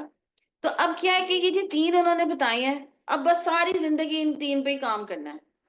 साथ में मैंने कहा ना कितने सारे टूल्स हैं, सिर्फ बुक में तीन दिए हैं, उन्होंने आपको एक किक स्टार्ट दिया है आई कैप वालों ने, कि एक चीज इंट्रोड्यूस करा दी है कि बेटा ये तीन चीजें हैं जिनके थ्रू आप अपने आइडिया कर सकते हो, तरतीब से लिख सकते हो, लेकिन हमने लिमिट नहीं लगाई है, एक्सप्लोर करो और भी दुनिया में कौन से हैं। ABCD ऑर्गेनाइजेशन में जाओगे तो हो सकता है वहाँ माइंड मैप्स का ही इस्तेमाल होता हो, XYZ ऑर्गेनाइजेशन में जाओगे हो सकता है कि वहाँ नोट टेकिंग डिफरेंट तरीके से होती हो। तो अपने आप को लिमिट नहीं करो, हमने जरिया बता दिया, उसके बारे में एक्सप्लोर करते रहो कि और कौन कौन से तरीके हैं। वहाँ A ऑर्गेनाइजेशन में माइंड मैप का B में जगह है, यहाँ तो पता नहीं कौन सी चीजों के थ्रू वो नोट डाउन करवा रहे हैं चीजें, हम तो वहाँ माइंड मैप यूज करते थे, यहाँ तो हम सिंपल लाइनें बनाकर जो है ना वहां वो कर लेते थे, वो वहां की ऑर्गेनाइजेशन थी। अब ये डिफरेंट ऑर्गेनाइजेशन में काम कर रहे हो, उधर भी आप CA ही थे, इधर भी CA ही हो गए, लेकिन organisation to organisation internal environment जो है वो वेरी करती है। बेसिक चीजें तो CA की होंगी, लेकिन इंटरनली जब आप ऑर्गेनाइजेशन किस तरह चला रहे हो वो डिफर कर सकता है from one organisation to another. तो मैं तो वहां ऐसे काम करता था, इधर तो वहां ऐसा काम होता है, तभी एडजस्ट नहीं कर पाते लोग कि वो ऑर्गेनाइजेशन बेहतर थी या ये अच्छी नहीं है।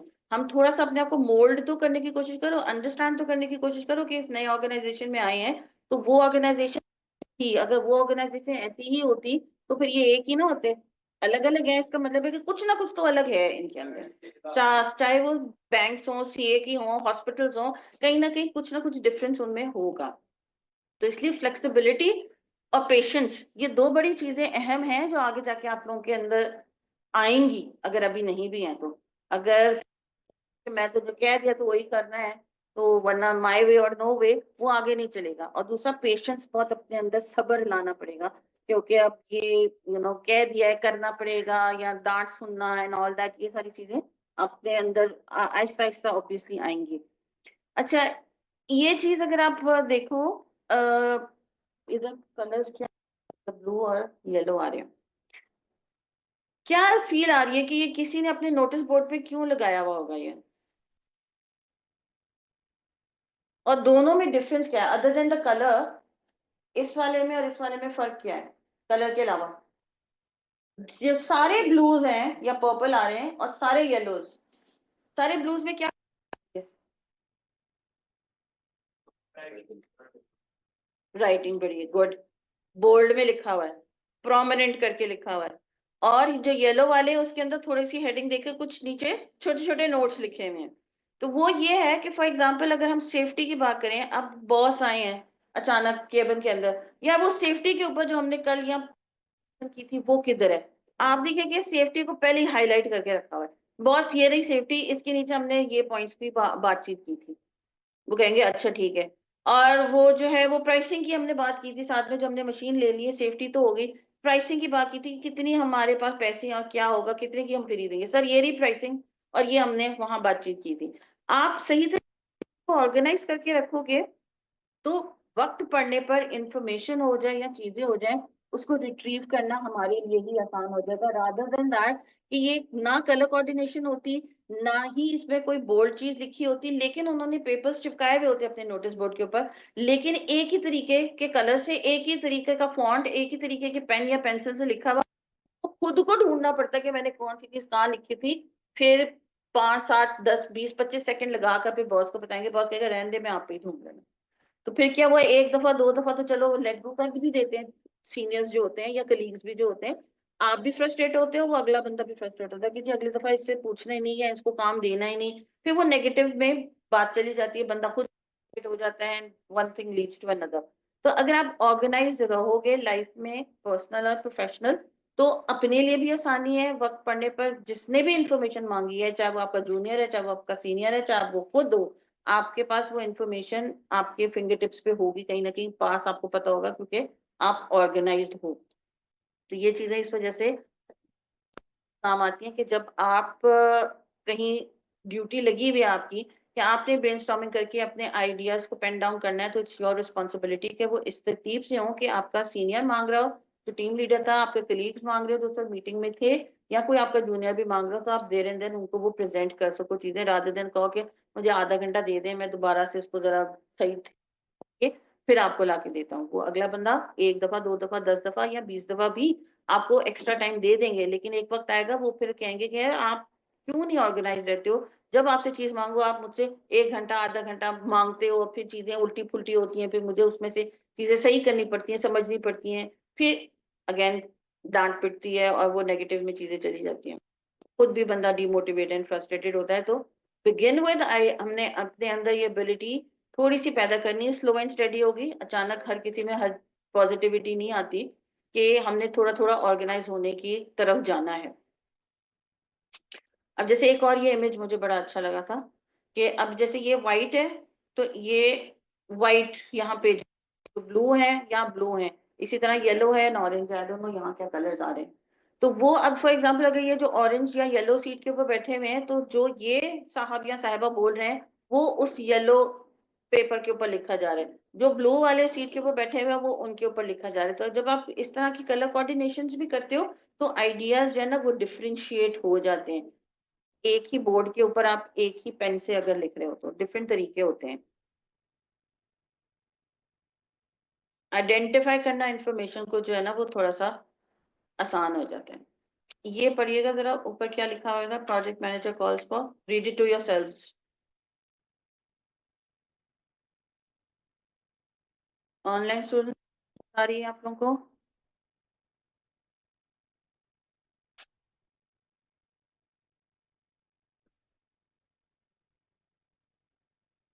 ये मैंने बुक में से ही लिया आपका, पढ़ा, क्या समझ में आया, कौन बच्चा बताएगा? कोई पढ़ लो, कोई मसला नहीं।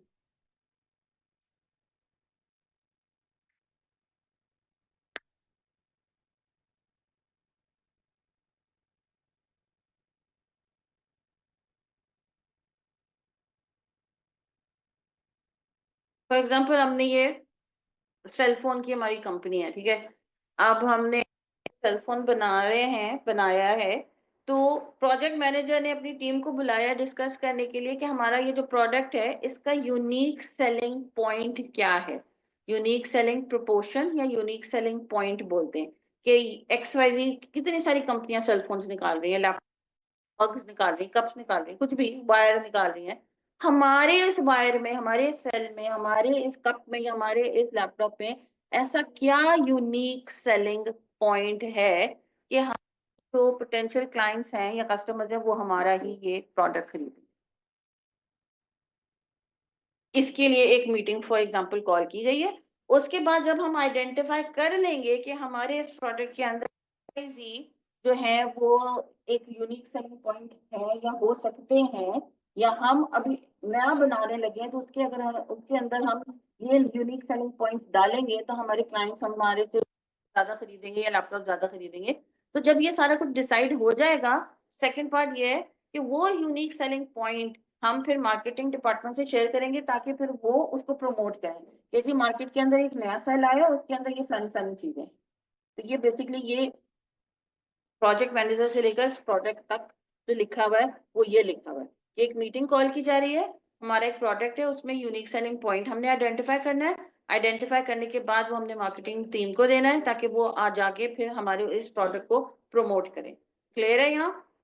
अब फॉर एग्जाम्पल हम मीटिंग में बैठे हुए थे, अब हमने किसी बच्चे ने पार्टिसिपेंट ने कहा प्रोडक्ट रीयूजेबल है, किसी ने कहा कि दी क्वालिटी अच्छी है, किसी ने कहा यूजर फ्रेंडली है, किसी ने कहा वेरियस कलर्स के अंदर है ये, या हम ले आएंगे इसको मार्केट के अंदर, पर्पल कलर का फोन भी ले आएंगे हम, जो है ना वो रेड ब्लैक और चीता प्रिंट का लैपटॉप का कवर निकालेंगे, समथिंग लाइक दैट, कुछ अनयूजुअल चीज हम कर लेंगे। तो ये कुछ आइडिया बैठ के टीम ने निकाले। डू यू थिंक कि ये ऑर्गेनाइज्ड वे में है इस वक्त इमेज, या अनऑर्गेनाइज्ड वे में है? किस किस को ऑर्गेनाइज लग रहा है और किस किस को अनऑर्गेनाइज लग रहा है? ये बेतरतीबी से इधर उधर पड़े हुए हैं ये आइडियाज। वॉइस बताना। गुड है। अभी रीजन उसकी इस वाले स्लाइड से पता चलेगी। Thank you Hadiya. अगर उस पॉइंट को लेकर हम आइडियाज को अपने इस माइंड मैप के थ्रू पेन डाउन करते हैं, ये माइंड मैप है, ठीक है? माइंड मैप क्यों होता है वो भी मैं बाद में आपको बताती हूँ। हमने मिडिल के अंदर हम अपने मेन इशू को रखते हैं यहाँ। माइंड मैप के अंदर एक वक्त में एक मेन पॉइंट को ही हम डिस्कस कर सकते हैं। पीछे के स्लाइड के हिसाब से हमने डिस्कस करना है कि हमारा ये प्रोडक्ट है, सेल है या लैपटॉप है, यूनिक सेलिंग पॉइंट ऐसा क्या है। तो उस मेन मुद्दे को जिसके ऊपर पूरी टीम बैठी है काम करने के लिए, वो मेन मुद्दा जो है वो आपका मिडिल पार्ट में लिखा जाता है, यानी कि प्रोडक्ट यूनिक सेलिंग पॉइंट। अब किसी ने कहा था अफोर्डेबल है, पीछे अगर देखेंगे अफोर्डेबल अलग लिखा हुआ था, अफोर्डेबल अलग लिखा हुआ था, अफोर्डेबल ये रहा, रीयूजेबल ये रहा, अलग अलग लिखा हुआ है। लेकिन अगर हम इसको तरतीब से लिखेंगे तो वो अफोर्डेबल है क्योंकि वो रीयूजेबल है, लिंक्ड है, रीयूजेबल। दो अलग अलग पॉइंट्स नहीं है। आपने बोला कि मिस ये हमारा जो है ना वो अफोर्डेबल है, हमने लिख दिया, लेकिन आपसे मैंने पूछा कि बेटा क्यों ऐसा लग हो सकता है, या किसी को भी क्यों लग रहा है कि ये इन्होंने कहा अफोर्डेबल है तो ये क्यों अफोर्डेबल हो सकता है? पीछे से कहीं से आवाज आई है इनसे या आगे जिन्होंने दिया था, बस हमारा ये रीयूजेबल है इसलिए अफोर्डेबल है, लोगों को बार बार नहीं खरीदना पड़ेगा। तो वो affordable is linked with reusable, से हम इसको साथ में ही लिखेंगे। एक नया ब्रांच नहीं बना देंगे, अफोर्डेबल ए पॉइंट और रीयूजेबल दूसरा पॉइंट, ऐसा नहीं है। आपका अफोर्डेबल के अंदर से एक ब्रांच निकल रही है जो कि रीयूजेबल है। तो यहाँ बेतरतीबी ऐसी लग रही थी कि ये इतने ढेर सारे पॉइंट्स हैं, लेकिन जब हम उसको तरतीब से लिखेंगे तो वो पता चलेगा पॉइंट अफोर्डेबल, उसके अंदर से और उसके सब पॉइंट्स निकल रहे हैं। यानी कि ये फॉर एग्जांपल ए है और इसके आगे ये रोमन 1 और रोमन 2 ये निकल रहा है। अब इसके आगे हो सकते हैं और कहीं आगे ब्रांचेस निकल रही हो। तो इस तरह अगर हम तरतीब से या ऑर्गेनाइज वे में आइडियाज को लिखते हैं तो बेहतर तौर पर समझ में भी आता है क्योंकि हम किस हल पर निकल सकते हैं, हम क्या ले सकते हैं, और देखने में भी हमारा ये जो है ना विजुअली भी ये इजी रहता है कि ओके अफोर्डेबल ये रहा और उसके आगे कोई चीज है। अब यहाँ क्वालिटी की भी बात हुई थी पीछे वाले में, और एक क्वालिटी वर्ड अलग लिखा हुआ था, लॉन्ग लास्टिंग वर्ड एक अलग लिखा हुआ था, वो दो डिफरेंट पॉइंट्स लग रहे थे। लेकिन जब यहाँ हमने लिखा है तो किसी बच्चे ने कहा कि जी क्वालिटी हमारे प्रोडक्ट की बड़ी अच्छी है, क्योंकि किस तरह कह रहे हो, उनकी भी तो क्वालिटी अच्छी हो सकती है, वो जो दूसरे लैपटॉप या सेलफोन बना रहे हैं। वो कहेंगे नहीं जी हमारी लॉन्ग लास्टिंग है, इस वजह से क्वालिटी अच्छी है। वो लोग अगर फॉर एग्जांपल 1 साल की वारंटी देते हैं, हम 5 साल की वारंटी दे रहे हैं, हमारा चलता ही रहेगा, फलानी चीज जो है ना वो उनकी बैटरी या ये और वो खराब नहीं होगी, लॉन्ग लास्टिंग है, इस वजह से हमारी क्वालिटी उनकी क्वालिटी से या कंपेटिटर्स की क्वालिटी से बेहतर क्वालिटी। तो क्वालिटी के आगे हमारा वो सेकेंडरी पॉइंट है लॉन्ग लास्टिंग, तो हम उसको उसी के साथ एंगेज करेंगे, एक नया पॉइंट नहीं बनाएंगे। इधर तक क्लियर है? इस वजह से इसको ऑर्गेनाइज वे में हम करेंगे, वरना पॉइंट तो हमने यही सारे उधर भी बनाए हुए थे पिछली वाली साइड में, लेकिन वो इधर उधर पड़े हुए थे। बेसिकली माइंड मैप क्या है? Mind map is a diagram that connects information around a central subject. Central मतलब मेन सब्जेक्ट के इर्द गिर्द ही आपकी इंफॉर्मेशन जारी होती है, और इसमें हम चीजों को ब्रांच आउट करते हैं। जैसे दरख्त होता है उसकी ब्रांचेस होती है, ब्रांच को उर्दू में टहनी बोलते हैं, नहीं शाख। What is the difference between शाख एंड टहनी? शाख बड़ी है, उसमें से टहनियां निकलती है ना, तो समझो कि ये जो हमारी अफोर्डेबिलिटी, ये हमारी ब्रांच है, उसमें से फिर आगे वो छोटी छोटी आपकी जो है ना वो निकल रही है। तो हम इसको ब्रांच आउट करते हैं बेसिकली डिफरेंट आइडियाज को आपने। तो इसको इसलिए ट्री से आप कंपेयर कर सकते हो। There is a single idea in the middle. जब हमने किसी एक आइडिया पे काम करना होता है तो हम माइंड मैप का यूज करते हैं। इस वक्त हम मल्टीपल डाल सकते हैं क्योंकि फिर कंफ्यूजन हो जाएगी। यूनिक सेलिंग पॉइंट की भी बात कर रहे हैं, और यहाँ हम फॉर एग्जांपल डाल दें कि हमारे लॉन्चिंग डेट जो है ना वो 25 दिसंबर 2024 है, वो मेन पॉइंट भी हम यहाँ डाल दें। तो अब हम जब ब्रांचेस बना रहे होंगे तो हम क्या आया यूनिक सेलिंग पॉइंट की बना रहे हैं कि यहाँ हम उसकी लॉन्च डेट की बना रहे हैं? तो लॉन्च डेट की बनाना है तो उसके लिए माइंड मैप जी लॉन्च डेट मिडिल में लिखोगे, फिर आइडिया बताओगे कि लॉन्च डेट क्या हो सकती है। कोई कहेगा 25 दिसंबर को, कहेगा फलानी को, कहेगा ये, तो प्रूफ लगेगा वो एक अलग आप बना सकते हो। लेकिन माइंड मैप में एक मेन पॉइंट को ही केटर किया जाता है, उसी के ऊपर ब्रेनस्टॉर्मिंग हो रही होती है एक वक्त में। Simultaneously you can work on different ideas while using mind map, लेकिन साइमल्टेनियसली कभी कभी करना पड़ जाता है, तो उसके लिए इसका इस्तेमाल करते हैं कि अगर मल्टीपल चीजों के ऊपर काम करना है तो हम माइंड मैप यूज नहीं कर सकते। फिर ऐसे में हम अफिनिटी डायग्राम यूज करेंगे। इस वाले के ऊपर हम एड करेंगे क्लास अपनी। अफिनिटी डायग्राम का एग्जांपल मैं आप लोगों को ऐसे देती हूँ, पूछना होना मैं वैसे कह रही हूँ रादर, कि अगर आप लोगों की वेलकम पार्टी हम लोग कर रहे हो, ठीक है, इसलिए मैंने पहले कह दिया पूछना होना। अब हम लोग बैक हैंड पे बैठ के ना सीएफई वाले डिस्कस कर रहे हैं कि जी वेलकम पार्टी करनी है। अब वेलकम पार्टी में काफी सारी चीजें होंगी ना, लोगों को बुलाना है, यानी कि आप लोगों को खाना पीना भी करना है, वेन्यू भी डिसाइड करना है, और जो है वो चीफ गेस्ट वगैरह या जो भी सीनियर्स होंगे टीचर्स में से, फैकल्टी मेंबर्स में से किस किस को बुलाना है स्टूडेंट्स के अलावा, ये मल्टीपल चीजें हैं। और इवेंट वैसे एक ही है जो हमारी वेलकम पार्टी होगी, लेकिन उसके अंडर काफी सारी चीजों के ऊपर हमने साइमल्टेनियसली काम करना है। तो ऐसे सिचुएशन में कि once you have a situation when you need to work on multiple things at the, तो ऐसे में आप फिर एफिनिटी डायग्राम एक टूल होता है उसका सहारा लेते हो। ये एक मैंने गूगल से उतारा हुआ है, जरूरी नहीं है कि इस तरह की आपने वो कुछ राउंड राउंड करके बनानी। बेसिकली कॉलम और रोज हो सकते हैं आपके सिंपल, जिनमें ऊपर आपकी हेडिंग्स होंगी और उसके नीचे रिलेटेड इंफॉर्मेशन होगी। फॉर एग्जाम्पल अगर मैं इसी का लेके चलूं वेलकम, तो यहाँ हमने हेडिंग में लिख दिया वेलकम पार्टी। अब यहाँ खाना पीना यानी कि आपका मेन्यू, मेन्यू की हेडिंग यहाँ डाल दी, वेन्यू की हेडिंग इधर डाल दी कि कहाँ होगा। फॉर एग्जाम्पल इनविटेशन की यहाँ डाल दी कि हमने इनवाइट किसको करना है। इधर हमने बजट डाल दिया कि हमारा बजट क्या होगा, कहाँ से लेने हैं पैसे। नीचे आप फिर लिखेंगे अकाउंट्स डिपार्टमेंट से लेंगे, अकाउंट डिपार्टमेंट के कौन से बंदे से लेंगे, कितने पैसे लेंगे, और कौन से पैसे कहाँ जाएंगे, केटरिंग को इतने देंगे, और जो है ना वो कुर्सियों वालों को इतने देंगे, तो फलाने को इतने देंगे, वो आपके सारे अकाउंट्स में चल जाएगा। तो ऐसे में जब आपने मल्टीपल टास्क के ऊपर काम करना है तो फिर हम अफिनिटी डायग्राम को यूज करते। क्या होता है कि प्रोमिनेंट तरीके से हम हेडिंग्स लिख देते हैं, और उन हेडिंग्स के नीचे जो इन्फॉर्मेशन है वो हम लिख देते हैं। मर्जी आपकी है कि आप कलर कोऑर्डिनेशन कर सकते हो, मर्जी है आपकी, आप डिफरेंट पेन्स को यूज कर सकते हो अगर लिख रहे हो। नहीं है सिर्फ ब्लैक मार्कर ही है, तो what you can do is कि सिंपल बोल्ड में हेडिंग्स दे दो और सीधी सीधी कॉलम और रोज बना दो। पता चल जाएगा कि इसके नीचे ये इन्फॉर्मेशन आनी है, इसके नीचे ये इन्फॉर्मेशन आनी है। एज लॉन्ग एज आपकी इन्फॉर्मेशन ऑर्गेनाइज्ड हो, it can be in colour coordination, it can be used with the black और व्हाइट और समथिंग लाइक दैट।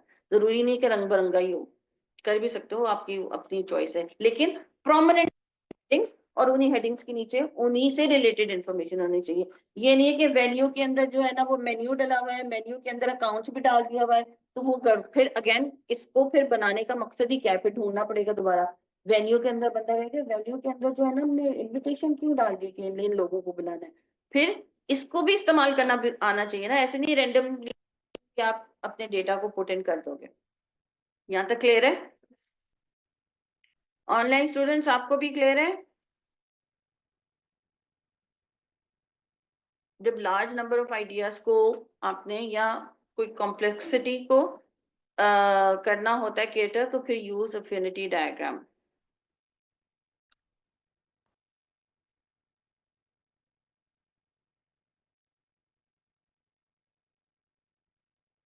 ये एग्जांपल मैंने लिखा था कि अगर हम we are talking about vegetables and like fruits, तो फ्रूट्स में वेजिटेबल, वेजिटेबल में फ्रूट्स नहीं आप कर सकते ना। बर्ड्स की अगर बात करें, जैसे बच्चों को भी सिखाते हैं, बर्ड्स के अंदर बर्ड्स की बात करोगे आप, बर्ड्स के अंदर जो है वो उसकी फिश वगैरह को नहीं डाल सकते हो। क्रैब हो गया, प्रॉन हो गया, फिश हो गया, वो पानी के जानवर है, वो हवा के जानवर है, तो वो अलग अलग आपने उनको कैटेगराइज करोगे तो ही जरा सही होएगा, वरना गुडमुड हो जाएगी चीज।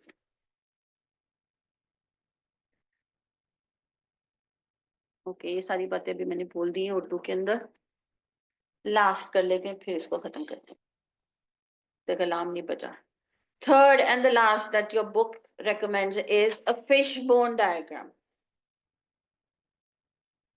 ये गूगल से उठाया हुआ है, बुक में आपके डिफरेंट तरीके का बना हुआ है। इसको फिश बोन इसलिए कहते हैं क्योंकि ये देखने में जो है वो ऐसा लगता है कि एक मछली की अंदर की वो है, स्ट्रक्चर है। ये उसका हेड है और ये इसके फिन्स वगैरह हैं जिसके अंदर हम अपने आइडियाज को पुट इन करते हैं ताकि अगेन वो ऑर्गेनाइज रहे। ज्यादातर ये यूज होता है कॉज एंड इफेक्ट के लिए, या आप इसको प्रॉब्लम सॉल्यूशंस के पॉइंट ऑफ व्यू से भी यूज कर सकते हो। तो ये आपके कॉज एंड इफेक्ट के ऐसे के अंदर जो है ना वो पेपर में आएगा। जो मेन आइडिया आपका होता है, जैसे अगर हम उसको यूएसपी वाले को लेकर चलें, तो वो आप यहाँ पुट इन करोगे। जो मेन मुद्दा है जिसके ऊपर मीटिंग करने बैठे हो, सर जोड़ के अब हमने ब्रेनस्टॉर्मिंग करनी है, आइडियाज निकालने हैं, किसके ऊपर निकालने हैं, जो भी मेन आइडिया आपका है जिसके ऊपर काम करना है, वो यहाँ मेंशन किया जाता है। अगर मैं आपको नेक्स्ट वाला बेहतर तौर पे समझ में आएगा। एक ये मैंने गूगल से निकाला था कि लो कस्टमर सेटिस्फैक्शन है, हमारा कोई रेस्टोरेंट है जी, या सीएफई को ही ले लो, चलो इसका एग्जांपल लेते हैं कि जी हमें पता चला है कि पिछले 6 महीने से हमारी जो है ना वो एडमिशन नीचे नीचे जा रही हैं। अगेन एग्जांपल है कि नीचे जा रही हैं, क्या रीजन हो सकता है? सर जोड़ के बैठो, 2 3 4 लोग जो दैट। रेस्टोरेंट की यहाँ बात हो रही है कि जी हमारी कस्टमर्स जो है ना वो सेटिस्फाई होकर नहीं जा रहे हैं, कम भी आ रहे हैं और कंप्लेनिंग भी हो रही है। वो देते हैं ना कभी कभी रेस्टोरेंट के अंदर कि आप अपना रिव्यू दें, तो वो उसके अंदर सैड फेस ही बना के जा रहे हैं। कभी को जी खाना अच्छा नहीं था, तो कभी जो है वो बाथरूम साफ नहीं था, तो वेटर बड़ा बदतमीज था, कोई ना कोई कमेंट वगैरह हो रही। तो ऐसी सिचुएशन में जारी बात है, हमने बिजनेस चलाना है, तो अगर वो बिजनेस डाउन जा रहा है तो फिर कोई सी मसला है, मसले का हमने हल निकालना है। तो ऐसी सिचुएशन में फिर एक तरीका ये हो सकता है कि फिश बोन डायग्राम का इस्तेमाल करके हम अपने आइडियाज को पुट इन कर सकते हैं कि जी बैठते हैं, अब बताएं कि क्या रीजंस हो सकते हैं कि हमारे कस्टमर्स जो है वो सेटिस्फाई नहीं है, और थोड़ा अजीब तरीके का हमारा है। हालांकि पहले हमारे कस्टमर्स बहुत अच्छे थे और रिव्यूज वगैरह भी हमें अच्छे दे देते। तो मेन मुद्दा हमारा क्या है? लो कस्टमर सेटिस्फैक्शन। तो वो हमने यहाँ इसके हेड के अंदर मेंशन करनी है कि मेन मसला के लिए अभी हम 1 घंटा 2 घंटे 3 घंटे बैठ के मीटिंग करने वाले हैं, ब्रेनस्टॉर्मिंग करेंगे। अब आप लोग शुरू हो जाओगे कि क्या लगता है आप लोगों को कि क्यों हमारे कस्टमर्स जो हैं वो डिससेटिस्फाइड होकर हमारे रेस्टोरेंट से जा रहे हैं। कोई कह सकता है कि जी प्राइसेस हमने बढ़ा दिए हैं, कोई कहेगा कि जी हमने कुक चेंज किया था, तो जो खाने की क्वालिटी थोड़ी सी अजीब सी हो गई है, वो जायका नहीं रहा, जिसकी वजह से लोग दूर दूर से आया करते थे कि जी फलाने का तो ये रेस्टोरेंट का ये चीज बड़ी अच्छी है, तो we have change the catering system, तो उस वजह से कोई रीजन हो सकती है। तो जितने भी अच्छे बुरे आपको आइडियाज आ रहे हैं वो आपने यहाँ सारे पुट इन कर लेने हैं।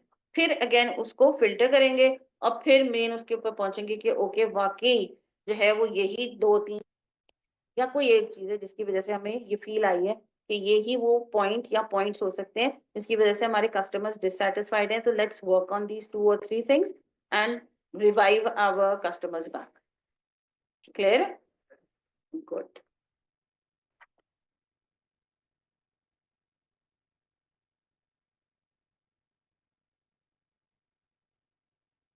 इंशाल्लाह अब कल मिलते हैं with the second half of chapter number 1। ठीक है, but before starting tomorrow's lecture हम 7 C's के ऊपर बात करेंगे। वो बहुत इंपॉर्टेंट है, अगेन बुक में नहीं है बट वो इम्पोर्टेंट है। चलो इंशाल्लाह कल मिलते हैं same time. Online student, on campus student, any question?